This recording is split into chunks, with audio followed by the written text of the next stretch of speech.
அண்மைச் செய்தி. சேலம் மாவட்டம் வாழப்பாடி அருகே திமுக கிளை செயலாளர் சுட்டுக் கொலை செய்யப்பட்ட வழக்கில் நாட்டு துப்பாக்கி கண்டெடுக்கப்பட்டுள்ளது. இதுகுறித்தான முழு விவரங்களோடு இணைந்திருக்கிறார் செய்தியாளர் ரமேஷ். ரமேஷ், வணக்கம். முழு விவரங்களை பதிவு செய்யலாம். வணக்கம். திமுக கிளை செயலாளர் சுட்டு கொலை செய்யப்பட்ட வழக்கில் காட்டுப்பகுதியில் தற்போது நாட்டு துப்பாக்கி ஒன்று கண்டெடுக்கப்பட்டிருக்கிறது.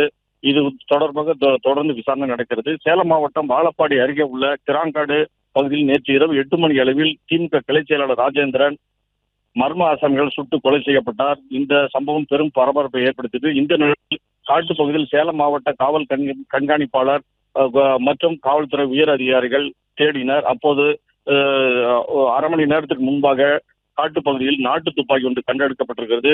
இதனை கைப்பற்றி தற்போது போலீசார் விசாரணை செய்து வருகிறார்கள். இது தவிர 2 பேரை பிடித்து விசாரணை செய்து வருகிறார்கள்.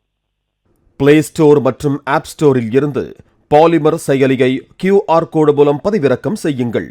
செய்திகளை உடனுக்குடன் பெறுங்கள்.